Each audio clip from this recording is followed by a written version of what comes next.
Welcome back, everybody, for our fifth game of the day. Rascal Jester's Academy versus Fukuoka SoftBank Hawks Gaming Academy. My name is still Middlecott, I believe, and I think this is Melvin Izzle joining me. How are you doing, man? Yeah, it is actually. Wonderful, I'm doing wonderful. Got some good games so far. We are Yeah. nearly, 2 games left of the day. I'm halfway done with my section. So, I'm excited to see some runbacks of teams that we've actually seen play Yes. now because it's the second games for both of these teams. Yes, obviously we've seen the Hawks grab a victory up against DFM earlier, but Rascal Jesters fell down to Burning Gore, who we just saw lose in what was a very high-level game versus V3 Academy. So maybe that speaks to the level of this Rascal Jesters side, the fact that their game against Burning Core, it was far from uncompetitive. Well, we'll have to see if they can redo their draft a little bit for this one, because I think that's one of the main critiques that we were having, talking in the back room about the Rascal Jester game, going, okay, so they had Nidalee, and then they didn't have any set up for Nidalee, so there was just a bit of a disjoint there, where the one lane they did have set up, it was against a Yasuo, so the spears shouldn't ever land anyway. We'll have to see if they can revamp it this time, especially when they are playing against Wasteland on the Hawks, who had a really good first game on this Victor. They were massive in the team fights. They were stomping the lane phase. Ree had, a lot of reeing to do because they were just getting beaten up on this Victor LeBlanc matchup. Yeah, that's definitely not something that should be happening. Important to note that I feel like Charlie had some very, very nice engages on that rail pick. Was able to get multiple people with the Magnet Storm. And Rascal Jesters, obviously, they played pretty slow, pretty controlled. There were a couple of oversteps, I think, from Siratama, burning their flashes and jumping forward on the Ezreal at moments where they didn't necessarily need to. But Rando actually had a very, very good performance as well. And I think we should mention the top laners particularly. We did have Ricky playing the Echo top lane, and Rando was on that Lucian. So these are definitely the most out of the meta champions we've seen for today. At very least in the top lane. We did see a bit of Kayn earlier, but as far as it goes, that was the most abstract one we've had. And I'm curious to see if they will continue down that route or if they will adapt back to more of the meta standard bruiser kind of style. Yeah, because sometimes that can be what you need to do to get advantages. Obviously, Rando looked good later on into the game, but fell quite far behind early on with the pressure that was put onto them by Burning Core. But being able to show up later on into the game on a pick like Lucian has a weird sort of scaling where he's good early on, then he's good mid-game kind of, and starts to fall a little bit further behind as you get later and later into the game, but landing some good cullings, definitely doing that work on that pick. And I think that's interesting what you talk about, the draft being one of the things that we want to change from Rascal Jesters, because that's one of the things that you don't necessarily have at the highest level at this stage.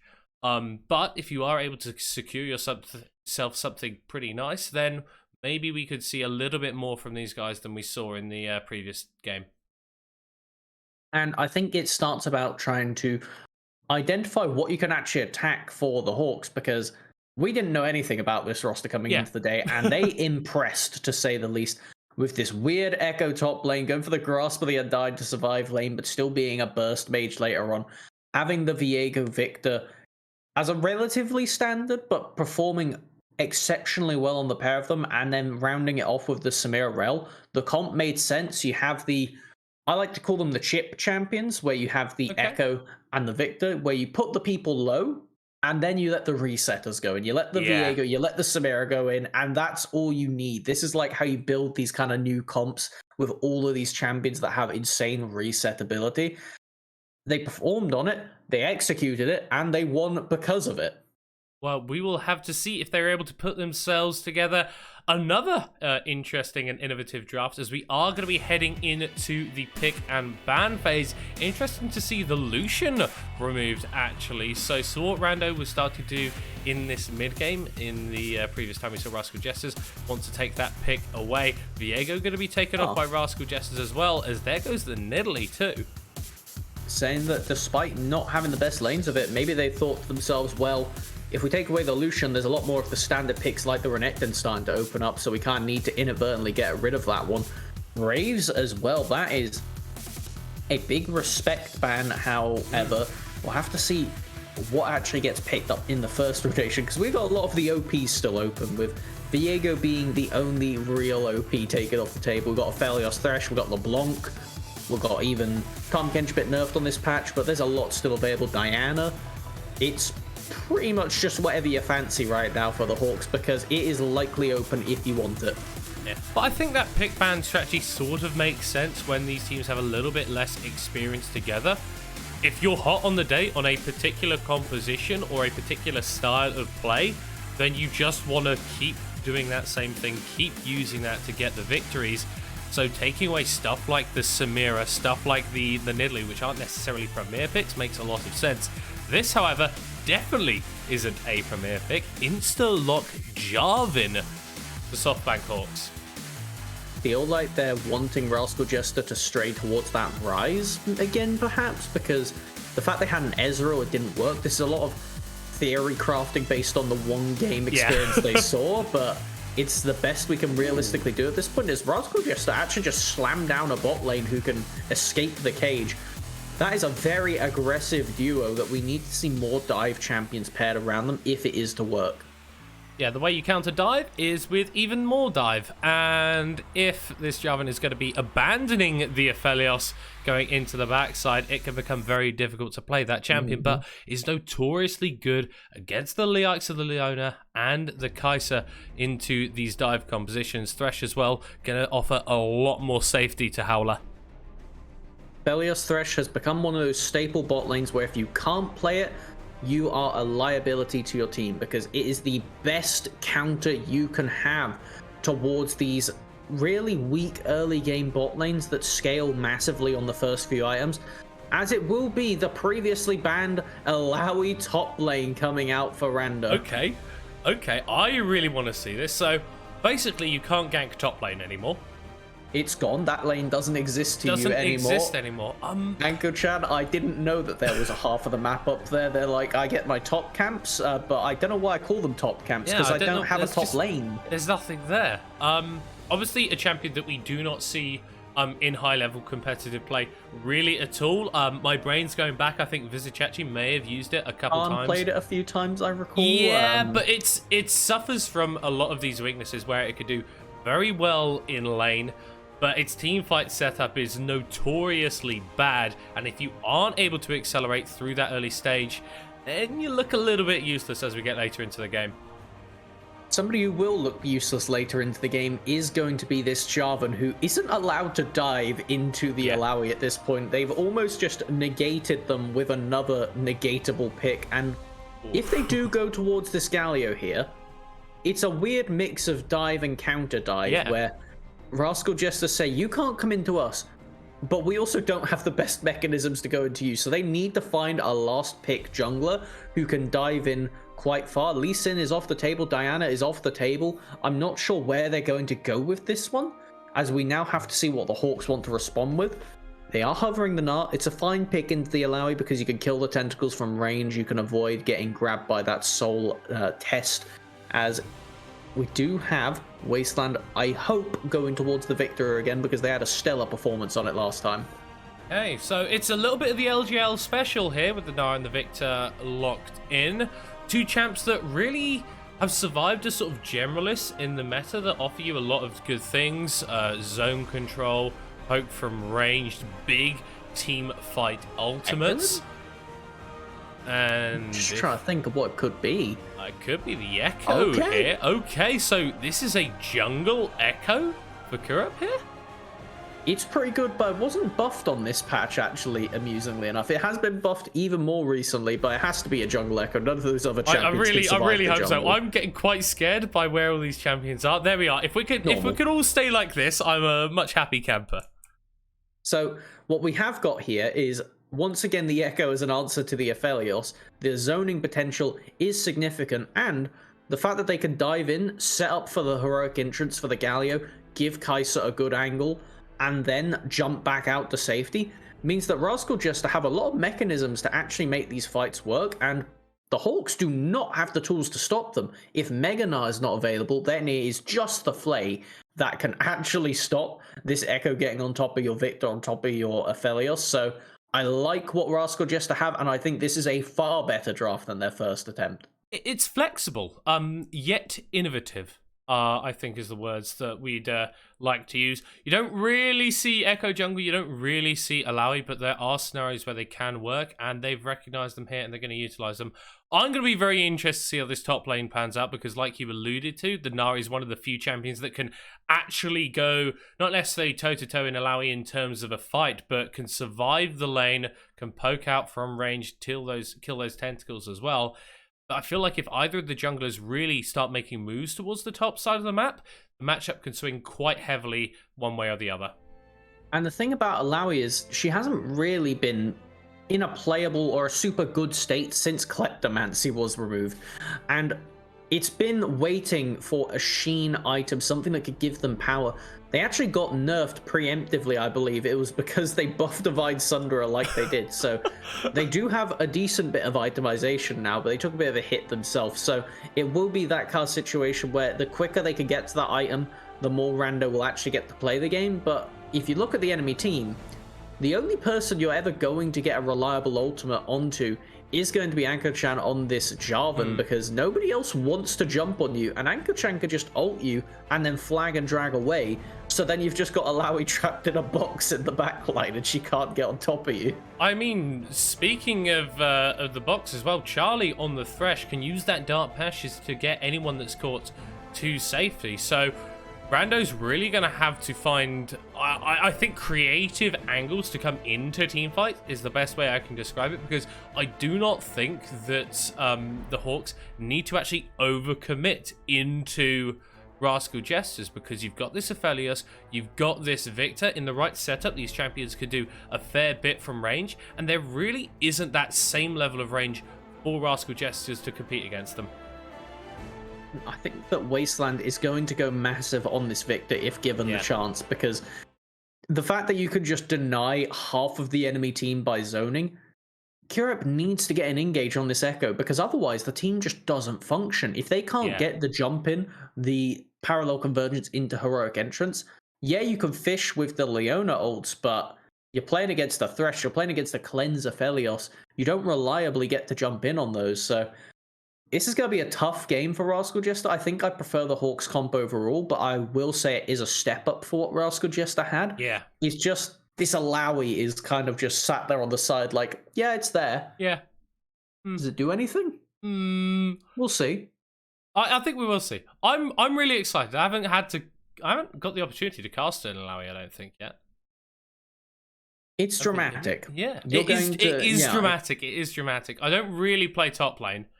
But I've seen some highlight clips of what Alawi can do when she gets fed, and we'll have to see if she gets fed, as we will be jumping on to the rift for this game between SoftBank Hawks Gaming Academy and Rascal Jesters Academy. The Hawks able to pick up a win earlier in the day, whereas Rascal Jesters have got a 0 in the W column and 1 in the L. Looking to bounce back and take this game. Nothing really going on too shenanigans-wise at the level 1. Standard lanes for sure. So I want to point out the fact that Cosmic has opted for the Predator this game. I think this is the right option for the Galio here, because you're not going to have a good target to actually proc Aftershock on, and the best way you're going to win this game is by accelerating bot lane in particular early and making sure that Rando is at least even in the lane and not getting pushed in by this Gnar and in an unfortunate spot. So I like this adaptation in the runes. It just needs to be the execution paired with it is the main part. Oh, I really like this from Saitama. So what they're doing there is they're just aggroing all the melees onto them, so they're all going to switch over to the same minion. That means that Howler and Charlie are denied experience, which can be pivotal in 2v2 matchups where you do have those hooks, you do have the potential for engage, but this means that Rascal Jesters are being forced back off the wave. Saitama takes a load of his HP in trade, as does Howler, but is able to heal up a little bit with those Severum autos. And one of the unspoken benefits of having a Aphelios Thresh is because they are both actually ranged champions, you can get a lot done for nothing. Rando, level 1 though, is getting chunked out. Could see a flash potentially from this Jarvan if they wanted to hard commit, but will not. Still going to force them down to half HP. However, now that they know where Anchor-chan is, what will Curep do to counter jungle? Will they be able to get anything done in the meantime? Because this will be a bot lane of the Hawks. Still getting level 2 first, despite losing that initial minion. Will there be a collapse play? I imagine so. We have to see it. Shakespeare, she is going in. The parallel convergence just a little bit wide. The stun doesn't get onto Charlie. Level 2 now hit by both Rascal Jester's members as the Thresh is going down. First blood going over to Siratama, and it might not be over. The cleanse, not quite enough as Kurupt picks up the second. Will be traded back, but it's advantage Rascal Jesters. Kill going over to the support as well. Very much benefit the Rascal Jesters, and because they knew where the Jarvan was, Cosmic won't get caught out by this gank, so they're not even allowed a counter-attack on the map. The one thing is that Scuttle Crab will be spawning, so Anchor-chan can confirm one. They are likely to be able to get a double crab here because of the lane priority, but you can see here, this is just Curep going in. Shakespeare, she commits with level 1, which is dangerous, which is why I believe they flash away here to avoid giving over the Triumph presumed kill. But watch this, they manage to get the second dive in and walk out of tower range before dying. Is Curep that ends up going down, so not great for jungle tempo. Still is going to go for Rascal Jester's favor, because if you look at the inventories in these bot lanes, as a pickaxe Kai'Sa versus a longsword Aphelios. Yeah, that feels pretty bad if you are Howler. Kurupt also able to get that blasting one, so while they may be falling a little bit behind on the CS department, when they do gank, it's going to have a hell of a lot more behind it. This is a little bit faster than Rascal Jester were in their previous game versus Burning Core, but I feel like they need to be. This is a composition that accelerates so well, and if you ever let the Victor and the Aphelios scale up, it becomes a lot harder for you to play the game. It's a little bit of a microcosm, but you can see it in the runes. When you have domination runes, if you have it as your primary, it means you for sure have one of the hunter runes at the bottom, which snowballs if you are proactive, if you are killing and getting takedowns on multiple members. The more you do that, it's just a never-ending cycle where it just keeps you getting better cooldowns. It gets you more ravenous hunter stacks for Curep and for, I believe it was Siratoma in this one. It means that Cosmic can make all roaming plays with the Predator, so if you are proactive, you are rewarded for it. And now we will have Cosmic recalling on this Galio. There is a ward, likely going to look for this if they want to, because I can't see why you wouldn't. I know it's a big minion wave bot lane, but if Howler and Charlie had stayed further up in that lane state, you can see they hadn't left Fountain yet because they were debating whether they were going to come down here. Yeah, and importantly, Wasteland is in the mid lane with no mana, is just recalling now, but Rascal Jester don't look like they're going to be going for the play, and instead it is the Hawks setting up something. Anchor-chan on this Jarvan, first picked in the area, hasn't got involved in the game yet, looking to make something happen in the bot lane.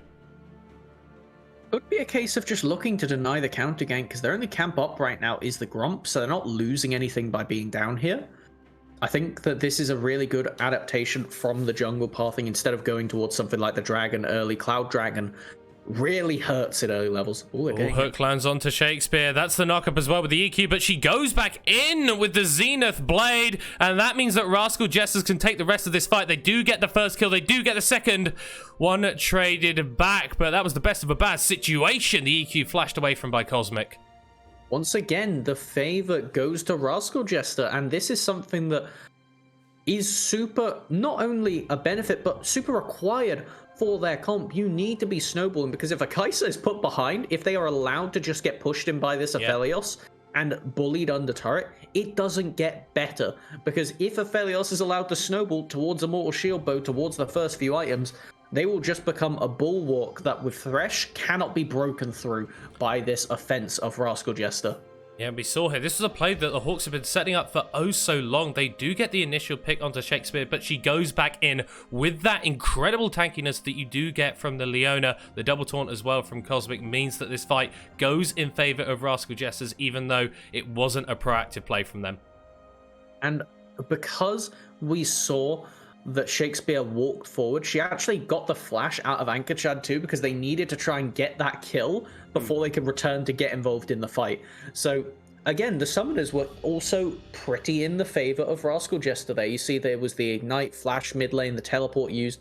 Nothing too interesting up in top side. We'll have to say that Rando has had the TP back to lane, but Ricky has theirs still. And they've got the completed boots, so the Gnar doing, as expected, pretty well in this top lane matchup.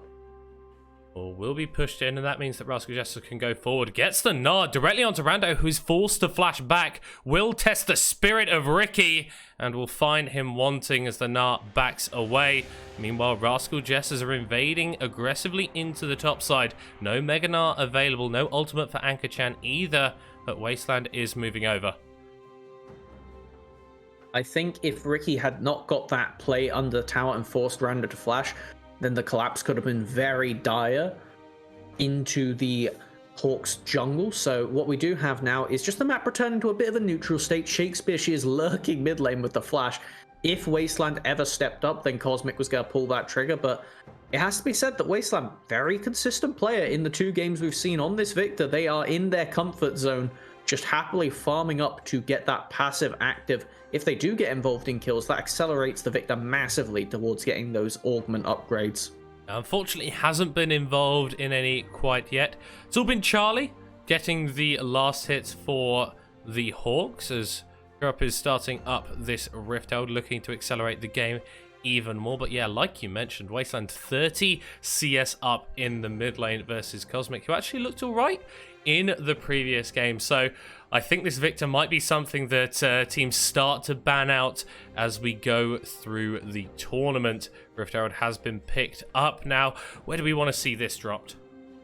I imagine it has to be on the bottom lane because that's where you've got your most success, is where you've got your best setup. Unless Rando gets some kind of miracle tester spirit and just puts Ricky down to a quarter HP, I don't think you're going to see it top lane. Mid lane, similar story where Cosmic shouldn't ever be allowed to kill Wasteland while they have flash, which kind of makes bot lane the only answer, as we do have Cosmic lurking out of vision. They have the ult available. Anka-chan's going in on Siratama, who doesn't get away in time. The entrance is heroic, but you're going to hell as it's a second kill picked up for Howler. Double value on that cage from Anka-chan. They have the Galio land inside it, and then they're just bullied down by Howler on this Aphelios, who will be given access to the turret with the crescendum still up. So they actually will be able to do a lot of damage here, especially with the jungle support just lurking on the side, saying, you can't come stop this turret take. As it looks like they're actually going to back off and go for the dragon instead. Try to think of what this team really does with a Cloud Dragon. It's not the most impactful of them, but I would say that's mainly Anka-chan that will get the big benefit here. So, how's this play start? It's Rascal Jester trying to be proactive, and the Hawks just happened to be there on time. They predicted the play, they were there to counter it, and as soon as the Galio was committed, that's a double. Oh, but they might be going in again. Siratama lands the ultimate and is able to get out. 1 kill already for Rascal Jester. As the Cathian rains down onto Charlie. One more hit will not quite finish it off as the Winds of War pick up a kill for Cosmic. It's a double going over to Kurup. And I was about to compliment the Hawks on their good team fighting, but Rascal Jesters turn it right back. And it may be 4-7, but it's even worse for the Hawks because you have to look at where the gold has gone. You were alluding to earlier, but Charlie, they picked up the first 2 kills of the team. It's good for Howler to pick up 2 there, but look at this. Siratoma is currently 2-1-4 and sharing these plates with their jungler, who is 3-1-3 on the Echo. They're going to have such a rough time as Wasteland and as Howler for the early parts of the game before they could get into that defensive itemization. And I want to quickly pay credence to the fact that Kurup has gone for the Nash's 2 first. Yeah. This is particular itemization you could go for Echo when you're against a team that can't hold you still. You look at the enemy team, they don't have point and click.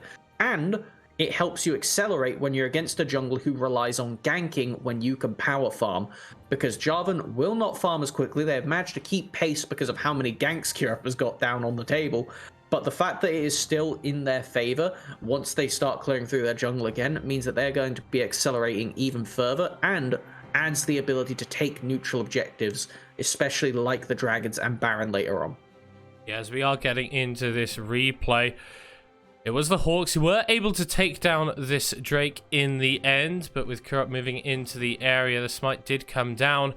And it just feels like it's Hawks responding to the play when they didn't need to. They could have got out here. Howler and Charlie could have walked away, but they just end up being taken down. Really nice ultimate at the end for Siratama just to keep themselves alive.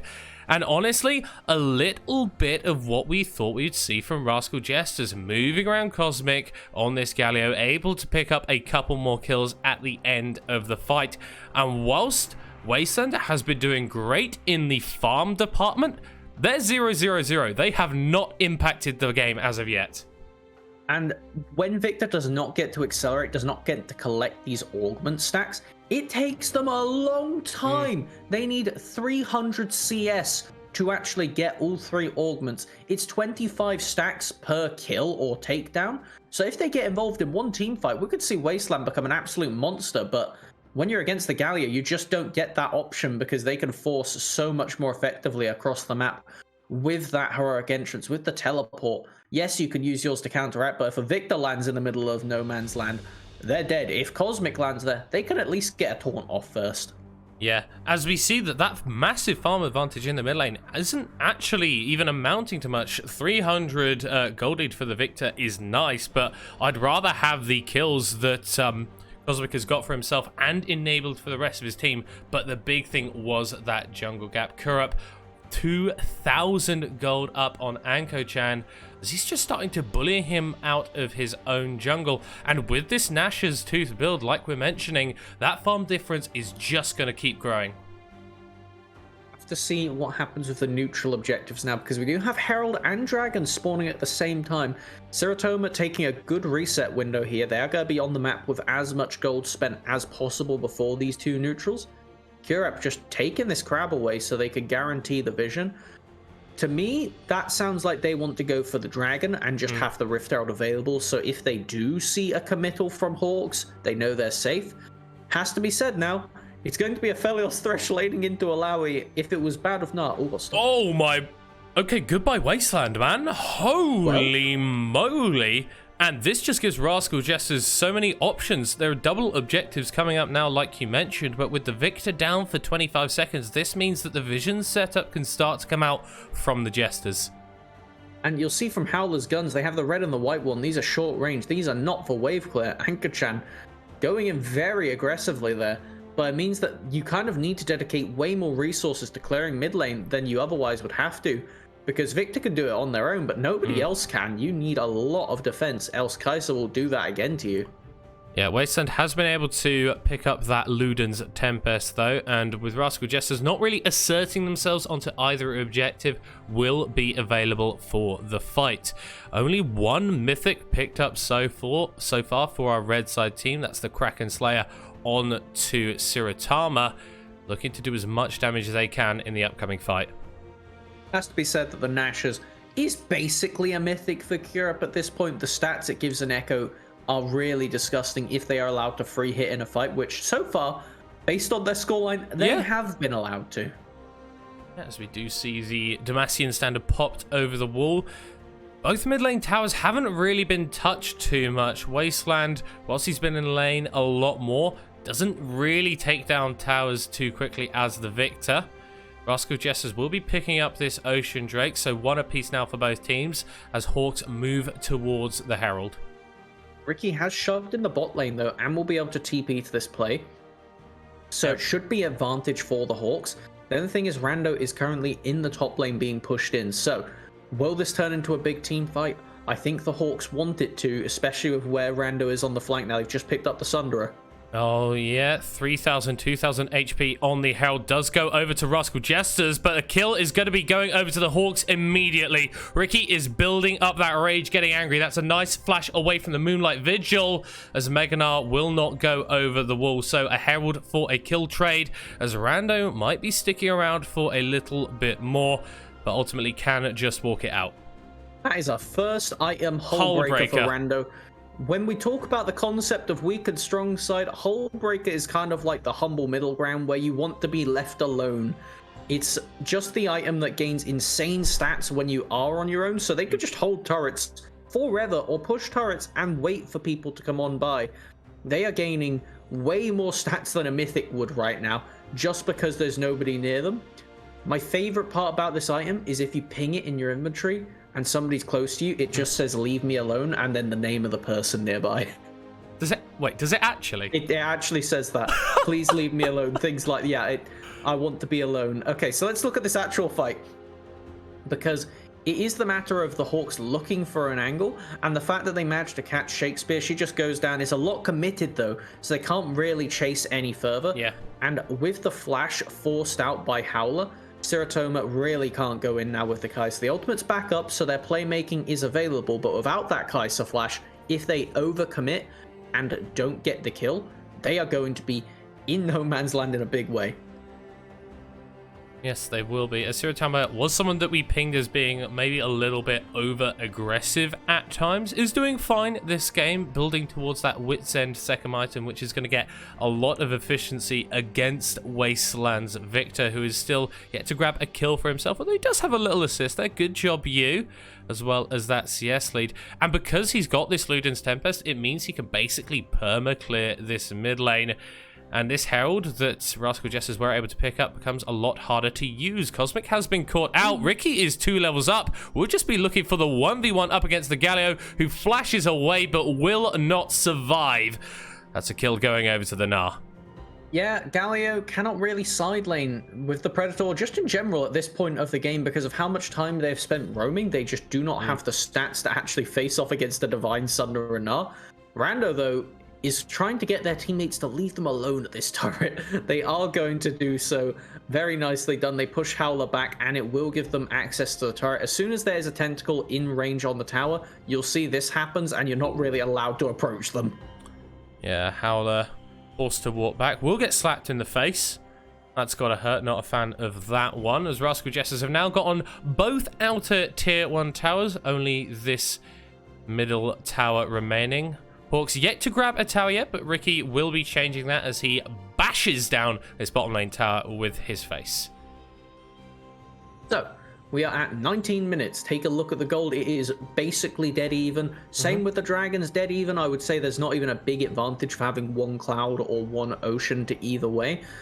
This game is quite undecided, and I would say that if you are looking at the raw scaling of both of these teams, the Hawks have to be happy of how slow the game is going, particularly Wasteland. The fact they're being given the ability to scale up, they've got 2 evolves now. They are 1 away. It's a little while away, but they are 1 away from being completely done on this Victor, which is a massive spike, because as soon as they finish their final one, all of their abilities slow. And it's basically like just getting a Rylai's for free. Rando is looking for Ricky here, though, in the side lane. Well, yeah, the Gnar does have the hop, is able to extricate himself from the situation as Kurup. I don't think you wanted to use the Rift Herald there, buddy. Charlie looks like he's getting bitten. 70% of his health bar taken off with ease. Yeah, I think they wanted that Herald to walk mid. I don't think he wanted to use the Herald. I think... I can understand the, chucking it down there because you want to do the red trinket in the area, but I'm trying to give him benefit of the doubt here. However, because the TP has been invested mid now by Wasteland, this bot lane play can happen. Ooh, that's a lot of damage onto Ricky as well. We'll get a Rift Herald charge here, but Charlie's in the area, so a dive onto Ricky would be a little bit ill-advised. Kurup is making their way through the Hawks jungle as this Drake is spawning. Would be second of the game for either of these teams. Not game breaking. You take a bad fight about this around this one to secure the Drake. Probably not worth it, as Anchor-chan will be able to get out of there with the Dark Passage, and Rascal Jesters will pick up this Mountain Drake. And it has to be acknowledged the fact that Kurup is 2 levels up on the Jarvan. And now we are seeing the Nash's Tooth paying its dividends. They have accelerated the CS massively. The fact that the team has just been holding the minion waves and allowing them to keep control of their jungle. This Alawi has actually been valuable, if only for that, by factor of, look at the top side for Rascal Jester. You just haven't been able to actually push into it as the Hawks. Yes, you can go and get vision down, but you can't invade those camps, because there's always the threat of Shakespeare, she chucks down an ultimate and then everybody collapses on you, which purely by fact that Rando has kept that top lane tower alive up until this point means that it's more farm, it's more money, just readily accessible. Go on. What's the fastest flame horizon that has ever happened? I have no idea. Wait, who's doing it? Oh, okay, I see it now. Yeah, just ticked over one more CS on Cosmic, but there was a 100 CS lead there for Wastelanders. That's a very nice dodge away from the Gnar with Rando using his ultimate as Rascal Jester's starting up the Baron. Maybe a little bit ill-advised there as they're forced to back away. But the Alawi is really starting to flex her muscles in that 1v1 matchup. Looked like Cosmic, did he ult or did it get interrupted? I didn't actually notice whether it was either, but it is on cooldown now, so it got stopped, and Rando is pushing very well on this side lane. The fact that they managed to trade the ultimate for the Gnar's flash ult means that the main benefit Gnar has over Alawi is that they're meant to be able to play the team fights where Alawi shouldn't. But the fact that that just got completely shut down means that now Rando has actually got a decent presence if they do get that ultimate back up. I think Rascal Jester's just realised that it could be the case.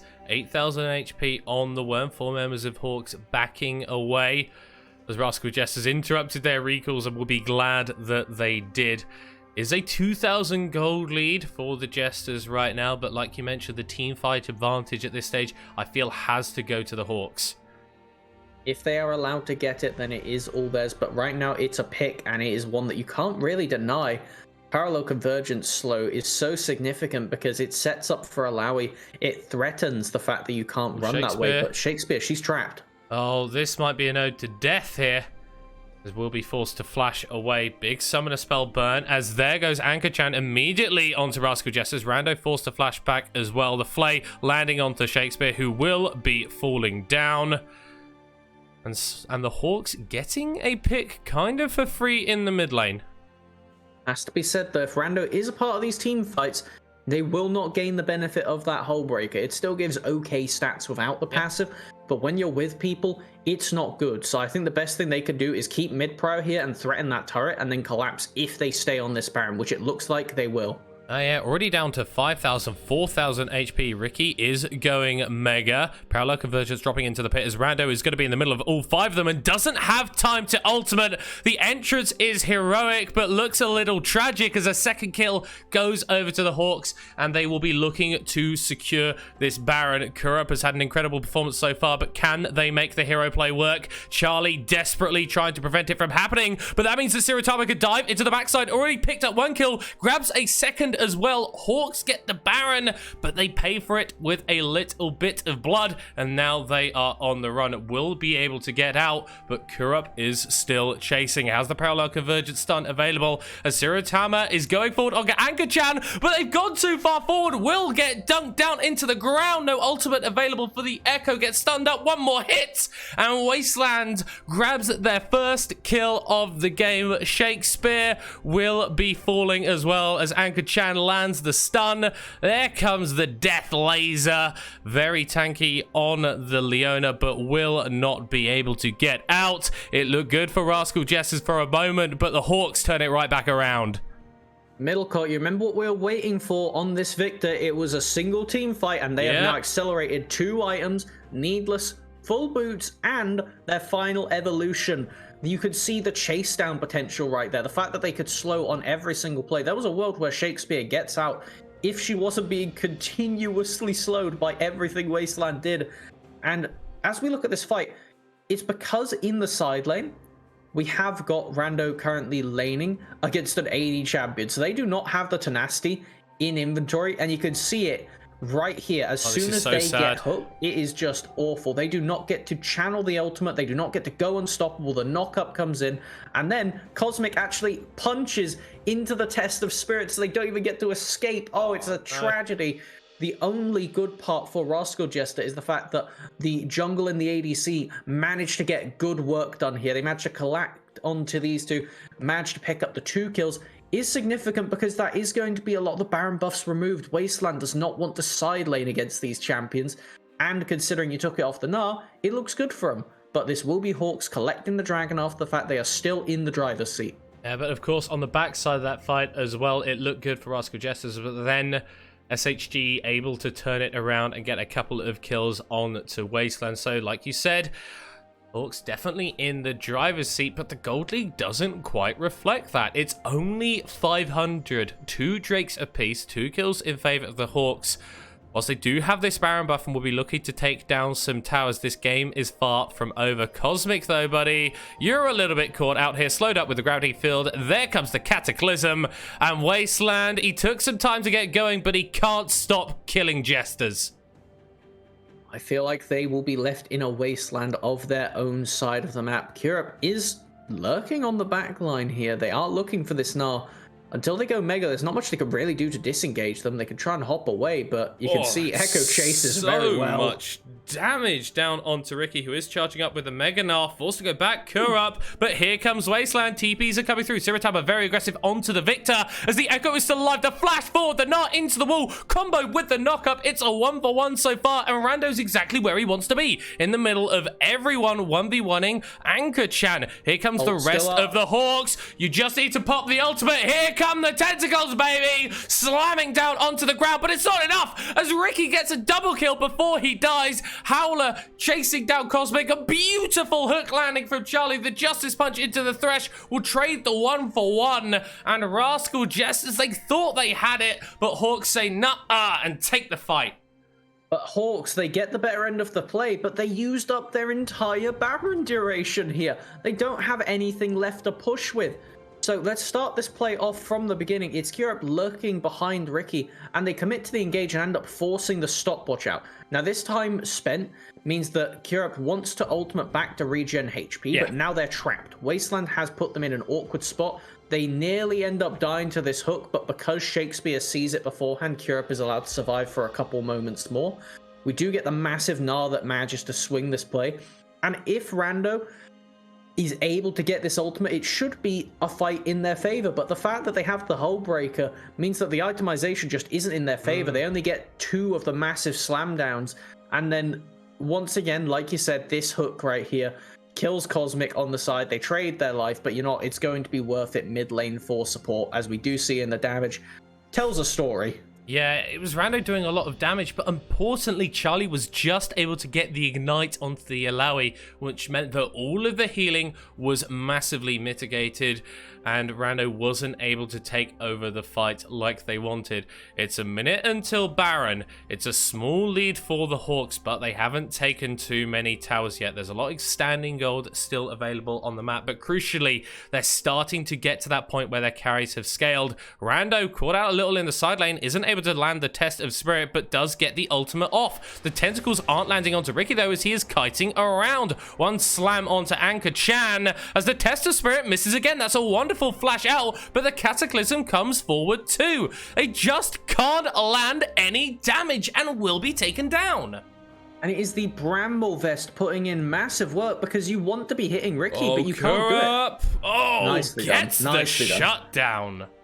He's going to have to invest a flash into picking that one up, though. It was a lot of time spent on the bottom side, which means now we can see Curate pressure through here. And while Wasteland is going to chase into Cosmic, you can't do much against Everfrost plus Shoes. And it means that it looks like Curate won't actually threaten bot side, which now I say it makes sense because the Baron's up in 10 seconds and it's both junglers holding the bottom wave. Yeah, but there's definitely kill potential for the Echo here if he wants to go for it. Parallel Convergent Slow will land onto Anchor-chan. Goes forward with the phase dive and so much damage, taking out the Jarvan at a crucial moment. Rascal Jesters, you have to get something with this. Dragon is up in 48 seconds. The Baron is up here and now. Rando does not have the TP, but Ricky does. So if they want to go for this play, they have to know that they will have a numbers disadvantage sooner rather than later. The Baron will be acting against them. They have decent DPS, though. The Kai'Sa and the Echo will shred through this objective if allowed to go wild on it. Okay, so we're in the fog of war. Can't see the health bars, but neither can Hawks. TP is coming out. What is the Baron at? It is at 4,000. It is gone already before the Hawks can get there, but they get the kill onto the Echo, and they get the Baron as well. Charlie with the auto attack. Absolutely massive. The hook landing onto Saitama as well, as he's going to be falling as well. Charlie gets the kill for that one, and oh my god, this Thresh. They MVP that fight in such a massive manner. I can't wait to see the replay of it, but it means that now Hawks can walk down mid lane. They can potentially break open an inhib here. In fact, looking at the respawn timers, I think they'll also be able to turn back for the Dragon. Only TP right now on Rando, and I don't think that Rascal Jester will be able to collapse for it. I'm hesitant to say that they're going to go for the end of the game here. They are standing very aggressively, but no, they will back off, should be able to secure that objective for free. In what looked like it was going to be a Rascal Jester massive win, it backfires completely. Keep your eye on Charlie on this Thresh. Yeah, they walking forward. This is 1v4 basically, solo on the Thresh, but they land the hook onto Kurup, I believe, and make the play happen. Huge. Massive damage coming out right here from Wasteland, and the fact that nobody's hitting the Baron anymore, they managed to last hit it with Ricky because everybody from Rascal Jester has committed to trying to take the fight. Realizing they lost the Baron under their noses, gets another godlike hook onto Siratama. They have executed this play. 2 kills and the Baron only off of hooks from this player. Charlie, take a bow after that one. You have put your team not only in a dominant position, but you have given yourselves the soul point, a 5k gold lead, and the second Baron power play. Yeah, and look at the damage from the junglers. 0. Anchor-chan wasn't in the fight. Kurup was, but didn't have a chance to do a single thing. Hawks finally getting themselves into a dominant position where they can really start to push forward. With that mid lane inhibitor taken as well, those super minions will permanently be pushing forward and forcing Rascal Jesters to answer, which means that the Hawks can move around the map a little bit more freely, start to take more towers, start to open up this base a little bit more. Look at that on the XP. 3 level 18 members for the Hawks. Nobody level 18 yet for Rascal Jester. Cosmic is level 14. They are nearly out-leveled by both of the supports at this point. Their base stats are an all-time low.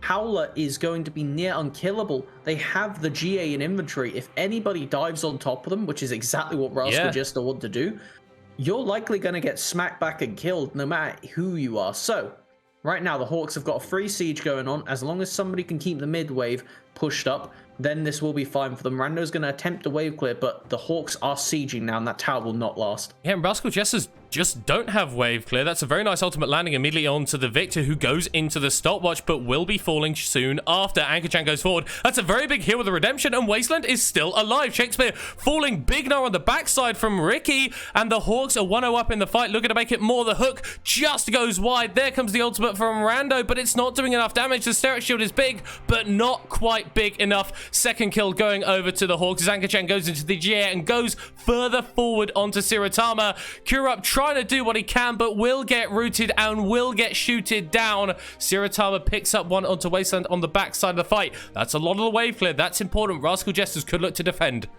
It's a Kai'Sa, but they are low HP. They're having to heal up in Fountain. They do not have the move speed yet, so this is going to be a tough one to approach. Oh, but the hook lands from Charlie, as it has throughout this entire game. Double kill for Howler, and SoftBank Hawks Gaming Academy go 2-0. You cannot give this bot lane the Aphelios Thresh. These two performed so well on it. Howler constantly being a nuisance to deal with, but Charlie, these hooks, those were unfair to play against constantly. I know it's always the thing of when you see a lot of hooks land, you go point and click, but some of those were realistically through the uprights and then hitting the person that was hiding behind them trying to secure the Baron. Yeah, 3 absolutely massive hooks. First one onto Kurup around that Baron, deleting the jungler before they can get the objective. Then the second one onto Siratama, which meant that they were able to clean up the fight, and then destroying the chance of a base defense from Rascal Jesters with that final hook onto the AD carry to seal the game. Absolutely beautiful performance from the Hawks, but once again, it was Rascal Jesters coming so close, but yet so far. I think that they improved greatly from their first attempt, especially in the draft aspect, but this Alawi, it offered something in the side lane, but as soon as the Bramble Vest was built, they couldn't kill Ricky, they couldn't push a side lane. Once Baron's being threatened, funnily enough, Aphelios and Victor are very good at stopping you walking into that objective. So not having something like the Malphite or an Ornn that could threaten you from far away, it just didn't end up working. I think that they could go back to the drawing board on this one, but at least they have shown improvement throughout the day, which is what they really are looking for here. Yeah, I feel like maybe an 0-2 record isn't fair, but ultimately they are going to have to deal with it. Coming up after this break are 2 teams that we haven't seen today. Sengoku Gaming Academy facing off against Axis Academy, Who'll be able to come out on top? Find out in a few.